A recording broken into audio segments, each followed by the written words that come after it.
Hello मेरे प्यारे साथी, मैं अमरजीत अपने यूट्यूब चैनल अभ्यासपुर पर आप सभी का स्वागत करता हूं। मैं बिहार के बेगूसराय ज़िला से बिलोंग करता हूं और मेरा डॉक्यूमेंट वेरिफिकेशन और मेडिकल कंप्लीट हो चुका है। तो मैं आपको जानकारी देने वाला हूं चेन्नई जोन से जो जिनका भी डॉक्यूमेंट वेरिफिकेशन होने वाला है उनको किस तरीके से डॉक्यूमेंट वेरिफिकेशन होगा, ठीक है। और उसके बाद फिर मेडिकल के लिए कहाँ भेजा जाएगा और किस तरीके से होगा, मैं कंप्लीट जानकारी A to Z में बताने वाला हूँ। मेरे साथ क्या क्या हुआ मेडिकल में और मैंने कैसे कैसे एग्ज़ाम दिया मेडिकल का और डॉक्यूमेंट वेरिफिकेशन पहले कैसे हुआ, मैं इसके बारे में बताता हूँ। तो मैं चेन्नई 15 तारीख को मैंने चला था गाड़ी में और 17 को पहुँच गया, एक दिन रेस्ट किया। उसके बाद 18 को मैंने चेन्नई से गाड़ी पकड़ करके 19 तारीख को मैंने पालघाट पहुँच गया। जो स्टेशन का नाम है वो पलक्कड़ स्टेशन है, लेकिन वहाँ का जो डिविजनल ऑफिस है उसमें पालघाट लिखा हुआ है। तो यानी पालघाट और स्टेशन का नाम पलक्कड़ है, ठीक है। तो जब मैं पलक्कड़ उतरा तो वहाँ से उतर करके मैंने सबसे पहले गूगल मैप पर सर्च किया कि जो डिविजनल ऑफिसर है DPO ऑफिस कहाँ है।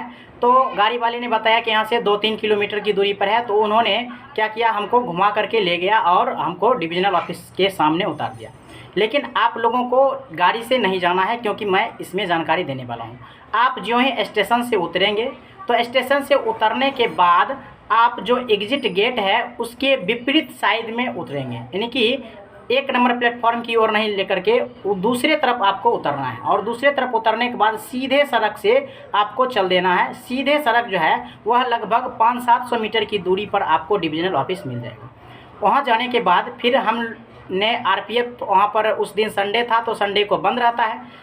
तो संडे को मैंने पूछा मैडम से कि यही है divisional office DPO office Palghat. बोला हाँ ठीक है, तो कल आइए आप लोग, आज संडे को बंद है। कोई भी स्टूडेंट हमको नहीं दिख रहा था। तो मैंने पूछा कि डॉक्यूमेंट वेरिफिकेशन नहीं हो रहा है क्या। तो बोला कि आज संडे है लेकिन आज बंद है और कल भी बंद था, तो सैटरडे संडे दोनों को बंद था, ठीक है। तो फिर मैंने क्या किया, वहाँ से फिर वापस आया और स्टेशन के जिस साइड से मैंने गया था उसके विपरीत साइड फिर टप करके उसके बाद वहाँ पर आपको ढेर सारे लॉज मिल जाएंगे रहने के लिए। मैंने भी रूम लिया था, 4 लड़के थे और 800 रुपया में एक रूम बुक किया था जिसमें 3 बेड थे। चारों लोग एडजस्ट हो चुके थे, उसमें 200 रुपया पर 24 घंटे का लगा था, ठीक है। तो मैंने वहाँ गया, उसके बाद फिर रात में रुका और सवेरे एक मेरा जो फ्रेंड्स था मेरे रूम में रहता था उसका 9:30 बजे रिपोर्टिंग था और मेरा 1:30 बजे रिपोर्टिंग था 20 फरवरी को, ठीक है। तो मैंने वहाँ क्या किया, रात भर रुका। उसके बाद सवेरे तैयार होकर के जो मेरा साथी था मेरे रूम में रहता था, 9:30 बजे रिपोर्टिंग था, उसने क्या किया 8:30 बजे आसपास चला गया। वो गया, उसका लगभग 12 बजे DV कंप्लीट हुआ। अब कहिएगा कि इतना देर क्यों लगता है, तो देखिए डॉक्यूमेंट वेरिफिकेशन में केवल आपको 5 से 7 मिनट ही लगेगा, लेकिन उसका प्रोसेस में टाइम लगता है। क्योंकि वो आप जब एंट्री कीजिएगा तो एंट्री करने के बाद आप यदि समय से पहले हैं तो एक वेटिंग हॉल है, जो ही अंदर घुसिएगा उसके लेफ़्ट साइड में वेटिंग हॉल में रुकने के बाद वहाँ से आपको जो ही टाइम होगा, टाइम होने के बाद आपको भेज दिया जाएगा जहाँ पर DV का ऑफिस है, डॉक्यूमेंट वेरिफिकेशन जहाँ पर हो रहा है, ठीक है। वहाँ जाइएगा तो आपको कहा जाएगा कि इस रूम से बाहर, यानी कि रूम जो डॉक्यूमेंट वेरिफिकेशन का जो ऑफिस है उस ऑफिस के बाहर ही आपको कहेगा कि आप अपना बैग रख दीजिए। और बैग रखने के बाद आप सिर्फ और सिर्फ डॉक्यूमेंट्स और कलम लेकर के अंदर आइए। डॉक्यूमेंट्स और कलम लेकर के, जो फाइल है आपके पास है डॉक्यूमेंट्स का वो लेकर के, और मोबाइल भी साथ में ले जा सकते हैं और रुपया भी ले जा सकते हैं, ठीक है। तो वहाँ पर आपको गेट के अंदर एंट्री कर देंगे और लाइन से जैसे सीरियल वाइज आपको DV के लिस्ट में दिया गया है उस तरीके से एंट्री करना है। वो नाम आपको पुकारेंगे लिस्ट के द्वारा कि इस लड़के, जो लड़के का नाम रहेगा वो सबको सीरियल वाइज में आपको कुर्सी पर 4 रो में बैठा देंगे।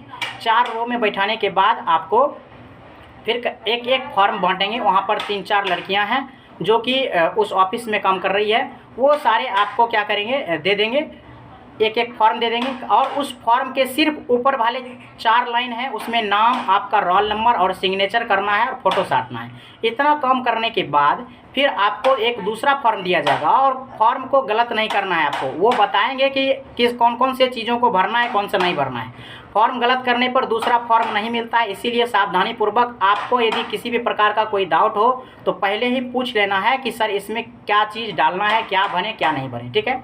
उसके बाद उसको कंप्लीट करने के बाद दूसरा फॉर्म जब दिया जाएगा आपको तो उस दूसरे फॉर्म में भी आपको पूछ करके ही डाउट को भरना है, क्योंकि वो भी फॉर्म केवल और केवल एक ही मिलता है, दूसरा नहीं मिलता है। सावधानीपूर्वक उस फॉर्म को भरेंगे उसके बाद भरने के बाद आपको कहा जाएगा कि केवल और केवल 10th का मार्कशीट और जो आपका ओरिजिनल सर्टिफिकेट है, मूल प्रमाण पत्र, उसको आपको एक एक जेरॉक्स कॉपी को निकाल लेना है। और जो भी कम्युनिटी सर्टिफिकेट है, SC ST OBC वाले हैं, EWS वाले हैं, वो सारे के सारे एक एक जेरॉक्स कॉपी को उसमें लगा लेंगे। और एडमिट कार्ड पर पुराना वाला फ़ोटो कहा गया था साटने के लिए, और जो फॉर्म है उस फॉर्म पर, दोनों फॉर्म पर एक एक नया फ़ोटो साटने के लिए कहा गया था। उसके बाद वो फ़ोटो हमने साट दिया, उसके बाद उसको फिल कर दिया। और उसमें घोषणा जो रहता है, वो घोषणा जो एग्ज़ाम PET के समय भी, CBT में भी किया गया था और PET के समय भी किया गया था, वही इसमें भी लिखा रहता है और उसके जस्ट नीचे उसी को लिख देना होता है। उस फॉर्म को कंप्लीट करेंगे और कंप्लीट करने के बाद आपको कहा जाएगा कि एक एक करके हम उस फाइल वो बना करके सबका रखे हुए रहते हैं, जो आपने CBT एग्ज़ाम दिया था, PET का दिया, वो सारे के सारे डॉक्यूमेंट्स उसके पास, और एप्लीकेशन फॉर्म भी रहता है। तो वहाँ पर एप्लीकेशन फॉर्म भी किसी से नहीं मांगा गया था। लेकिन CBT का और PET का एडमिट कार्ड के बारे में 3 आदमी बैठे हुए थे DB के लिए, तीनों अलग अलग बुला रहे थे। लेकिन बीच में जो एक थे वो मांग रहे थे कि PET का कॉल लेटर है, CBT का कॉल लेटर है, तो मांग लेता था, नहीं है तो भी कोई प्रॉब्लम नहीं है, ठीक है। लेकिन मेरा जो DB हुआ था जिसके पास, वो नहीं मांगे थे हमसे, ठीक है। तो मैंने ले करके तो गया था पर वो मांगा नहीं गया। तो वो सारे डॉक्यूमेंट्स को मैंने ओरिजिनल मूल प्रमाण पत्र और मार्कशीट को हमने दिया, और कम्युनिटी सर्टिफिकेट OBC हमने दे दिया। देने के बाद उन्हें नाम और उसके बाद रोल नंबर सबसे पहले मिलाया, उसके बाद नाम और पिताजी का नाम और माताजी का नाम, डेट ऑफ बर्थ, इतना चीज़ चेक करने के बाद उसने डिक्लेरेशन जो फॉर्म है एक OBC वाला, वो कहा था कि भर करके लाइए। यदि नहीं है तो किसी भी लड़के के पास है तो वो मांगे। मेरे पास 4 कॉपी था, तो मैंने 2-3 कॉपी और जिसके पास नहीं था उसको डिक्लेरेशन वाला OBC का दे दिया था। वो फॉर्म भर करके सिग्नेचर करके और उसके बाद उनको दे दिया। मात्र 2-3 मिनट बस पूछे पिताजी क्या करते हैं, कहाँ से आए हैं, बस इतना बात पूछ लिया। उसके बाद बोला ठीक है, 5 जगह लेफ्ट थंब, 5 जगह राइट थंब उन्होंने दिलवाया, और उसके बाद हो गया। बोला ठीक है आप जाइए बैठिए। वहाँ बैठने के बाद वह फाइल चला जाता है, वो थंब इम्प्रेशन जहाँ पर आपको चेक किया जाएगा वहाँ पर भेज दिया गया।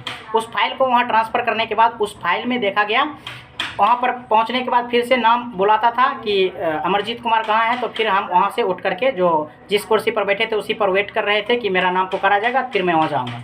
वहाँ जाने के बाद फिर वहाँ पर फिर से एक दोबारा से मुझे नाम पूछा गया, और पिताजी का नाम, माताजी का नाम और डेट ऑफ बर्थ पूछा गया, और किस कास्ट से हैं वो पूछा गया, ठीक है।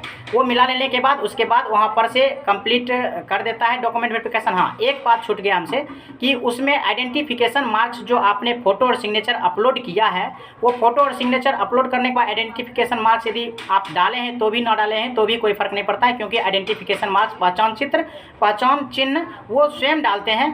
देखेंगे जैसे कि मेरा एक ये इस उंगली में कटे हुए का निशान उतने बढ़िया से नहीं दिख रहा है, तो उन्होंने कहा कि नहीं यह नहीं चलेगा, यहाँ पर तिल का निशान है, इस तिल के निशान के बारे में बोला हाँ ये ठीक है। उसके बाद मेरे इस लेफ्ट आर्म पर जो है वो तिल का निशान है, तो वो दिखाए, तो उन्होंने फिल कर दिया, उसको भर दिया, एडिट कर दिया, जो हमने दिया था उसको एडिट कर दिया। और इसलिए किसी का भी पहचान चिन्ह है वह स्वयं से डाल रहे हैं, क्योंकि जब डॉक्टर के पास जाइएगा तो डॉक्टर वहाँ पर पहचान चिन्ह देख करके ही आपका मेडिकल करते हैं, ठीक है। तो इसीलिए वो मांग लिया जाता है, ठीक है। तो जो आप फिल किए हैं उसका कोई मायने नहीं है, वहाँ पर उन्होंने फिर से डाल करके आइडेंटिफिकेशन मार्क्स उसके बाद आगे फॉरवर्ड किया।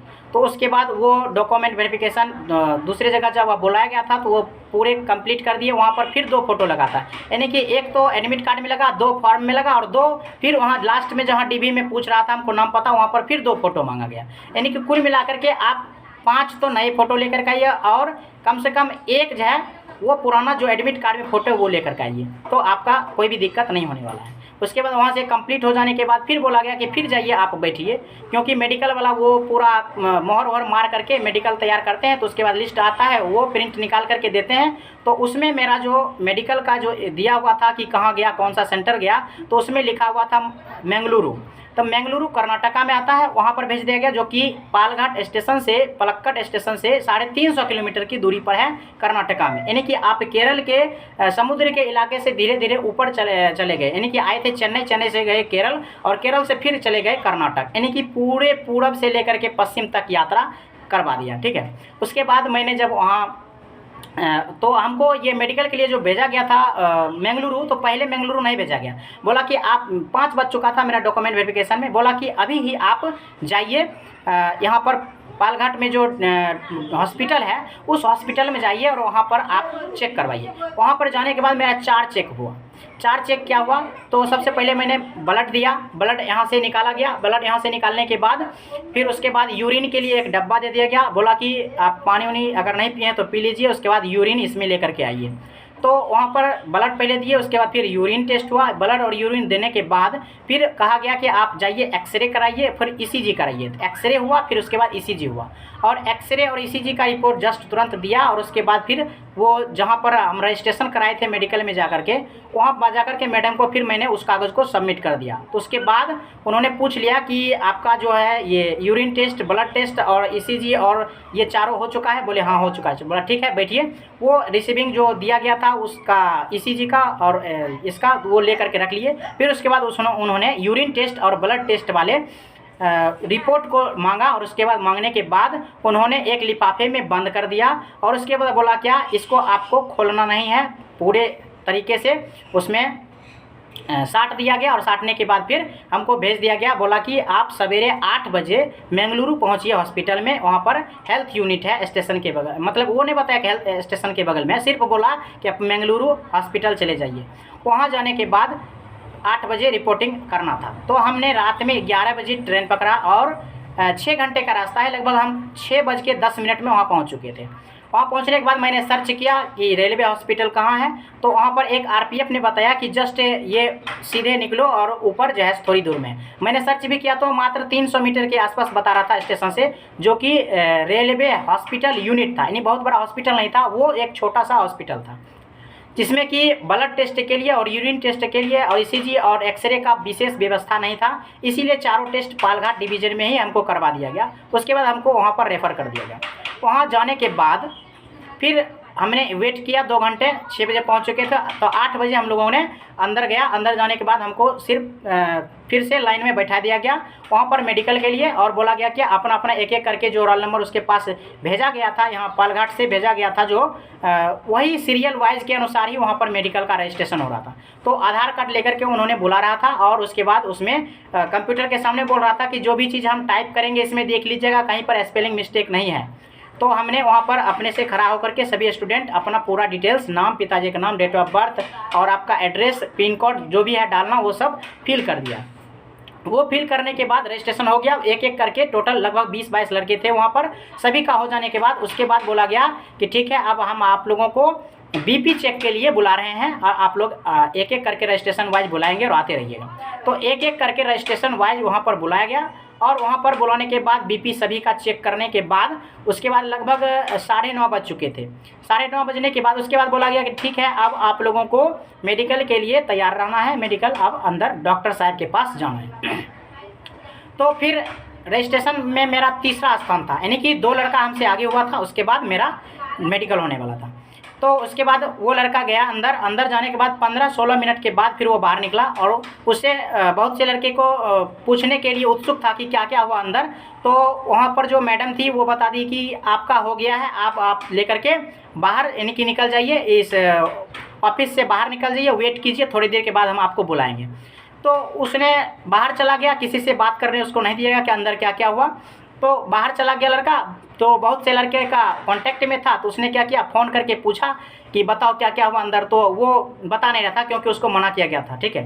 तो अंदर क्या क्या हुआ मना कर दिया। फिर वो लड़का थोड़ी देर में फिर उसका दोस्त बाहर गया, उसको बुला करके बुला रहे हो यार बैठे हुए हैं कहाँ। तो वो फिर दोबारा उसको रिजेक्ट नहीं किया कि मतलब तुम बाहर जाओ ही, तो बैठने दिया, कोई बात नहीं। फिर उसको पूछा क्या क्या हुआ, तो उसने बताया कि मेरे साथ क्या क्या हुआ। वहाँ पर गए तो कपड़ा उतारा गया, फिर उसके बाद हाइड्रोसिल चेक किया गया, हाइड्रोसिल चेक करने के बाद आंखों को चेक हुआ। तो ये सब कहा, ठीक है। तो मेरा तीसरे नंबर पर था, मैंने भी गया। अंदर जाने के बाद मुझे भी कहा गया कि पूरे कपड़े को खोल दीजिए। वहाँ पर अंदर में डॉक्टर साहब और एक कंपाउंडर थे। वो कंपाउंडर बोला कि कपड़ा उतार दो, उसके बाद डॉक्टर साहब के सामने खड़े हो जाओ। पूरे ओपन थे, उस समय मेरा इज्जत का कोई ख्याल नहीं था, ठीक है, पूरे ओपन थे। उसके बाद बोला गया हाइड्रोसिल का दिखाओ, वो चेक उक कर लेने के बाद उसके बाद बोला गया ठीक है अंडरवेयर पहनो। अंडरवेयर पहनने के बाद फिर वहाँ पर बैठे, लगभग 1-2 मिनट ओपन रहे। उसके बाद फिर अंडरवेयर पहना करके शर्ट और गंजी नहीं पहनने दिया, फिर वहाँ बैठे। उसके बाद फिर बोला गया ठीक है एक इतना बड़ा रखे हुए था वो पढ़ने के लिए किताब, उसमें छोटा अक्षर फिर उससे बड़ा फिर उससे बड़ा लिखा हुआ था। तो हमको बोला गया कि एक आंख बंद करो, तो मैंने ऐसे बंद किया और लेफ्ट को बंद करने के लिए बोला गया। फिर बोला गया हिंदी में पढ़ो, तो ये हिंदी में मैं वो डॉक्टर साहब अपने हाथ में रखे हुए थे, मैंने पढ़ दिया। जो ही 4 शब्द पढ़ा फिर बोला ठीक है, दूसरी तरफ उल्टा दिया, फिर बोला ये राइट साइड को बंद करो, राइट साइड जो ही बंद किए, फिर इंग्लिश में लिखा हुआ था, मैंने 4 शब्द उसमें भी पढ़ा, फिर बोला ठीक है। उसके बाद वो टेस्ट आँख वाला हो गया। उसके बाद वहाँ पर जो है ABCD पढ़ने के लिए हमको नहीं दिया गया। 6 मीटर की दूरी पर हम बैठे हुए थे, आगे में वो सी वाला जो रहता है कटा हुआ घुमा हुआ किस तरफ खुला हुआ है ये बताने के लिए वो कहा गया। वो हमने क्या किया, वहीं से सबसे छोटा से ही स्टार्ट किया गया। सबसे छोटा जो सी का था वो सी हमको ऐसे करता था तो वो घुड़ जाता था, दूसरे साइड तीसरे साइड हो जाता था, ठीक है, ऊपर नीचे आगे पीछे होता था। तो ऐसे जो ही करता था तो फिर वो सी कभी ऊपर हो जाता था, फिर ऐसे जो ही किया कभी नीचे कभी राइट कभी लेफ्ट। तो एक आंख बंद करने को कहा गया और उस तरीके से चेक किया गया। तो लगभग 7-8 बार उन्होंने एक एक आंख को बंद करके पूछा और मैंने सभी बता दिया तो हो गया। उसके बाद वो डॉक्टर साहब उस जो फॉर्म दिया था यहाँ पर मेडिकल वाला, वहाँ पर गए तो वो N6 लिखा गया। तो मुझे नहीं पता था N6 का मतलब क्या है। तो मेरा एक साथी है जो कि अभी चेन्नई में ही पेरम्बूर में उनका हॉस्पिटल असिस्टेंट है, तो मैंने उनसे कॉल किया कि हमको फॉर्म पर N6 लिखा गया। तो उन्होंने बताया कि कोई बात नहीं, आपका स्टैंडर्ड जो है A2 मेडिकल आपको दे दिया गया है, कोई दिक्कत की बात नहीं है। तो फिर हम जब बाहर चैम्बर से निकले तो फिर वहाँ पर डॉक्टर साहब बोले कि बाहर वेट करो।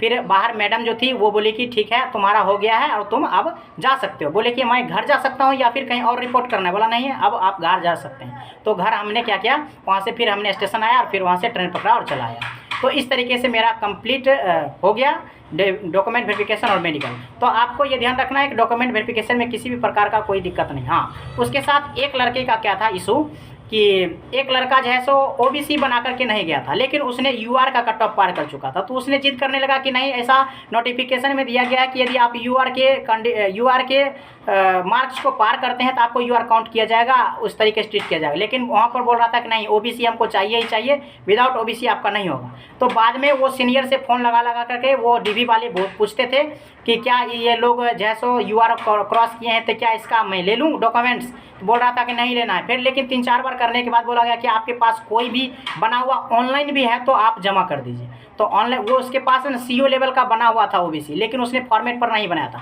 और बोल रहा था कि मेरा SDO इस पर सिग्नेचर ही नहीं करेगा। बोले अरे यार हद करते हो, ऐसे कैसे हो सकता है? जब तुम OBC हो तो तुमको SDO क्यों सिग्नेचर नहीं करेगा? वो लड़का कह रहा था नहीं अरे यार हम इतना दिन से टाइम दिया था तो हम बनाते नहीं। पता नहीं उसका क्या प्रॉब्लम था, नहीं मालूम। लेकिन बाद में जब हम स्टेशन पर फिर आए दोबारा तो वो लड़का मिला था, हमने उससे पूछा क्या तुम्हारा ले लिया? तो बोला हाँ, वो जो CO वाला बना हुआ था वो हमने दे दिया। तो बाद में 4-5 बार बात करने के बाद उन्होंने ले लिया, तो उसको घुराया नहीं। वो झारखंड का लड़का था, ठीक है, तो उसका भी ले लिया गया। यानी कि 40 लड़के में से 38 उपस्थित थे वहाँ पर। 38 उपस्थित में से एक का DV में प्रॉब्लम आया। मेरे भी फॉर्म में थोड़ा सा एरर था। मेरे गांव का जो नाम मनसेरपुर है वो MAN छूट गया था, N छूट जाने को उसमें कोई प्रॉब्लम नहीं हुआ। हमने बना करके एफिडेविट गया था, लेकिन वो एफिडेविट मांगा नहीं तो हमने दिया भी नहीं। तो ठीक है, इस तरीके से मेरा DV कंप्लीट हो गया। अगर आपको भी कोई और डाउट हो तो आप कमेंट बॉक्स में बताइए, मैंने पूरी डिटेल्स में आपको चर्चा किया कैसे कैसे मेरा डॉक्यूमेंट वेरिफिकेशन हुआ। तो इस तरीके से अगर आप चाहते हैं कि इग्मोर में किस तरीके से हो रहा है और दूसरे डिवीज़न में जो चेन्नई में 6 डिवीज़न है कहाँ पर किस तरीके से हो रहा है, तो आप कमेंट बॉक्स में बताइएगा। मैं उस पर डिटेल्स वीडियो अपने साथियों से सहयोगों से बात करके मैं डिटेल्स दे दूँगा। तो आज के लिए इतना ही, फिर मिलते हैं अगले वीडियो में। तब तक के लिए धन्यवाद, जय हिंद।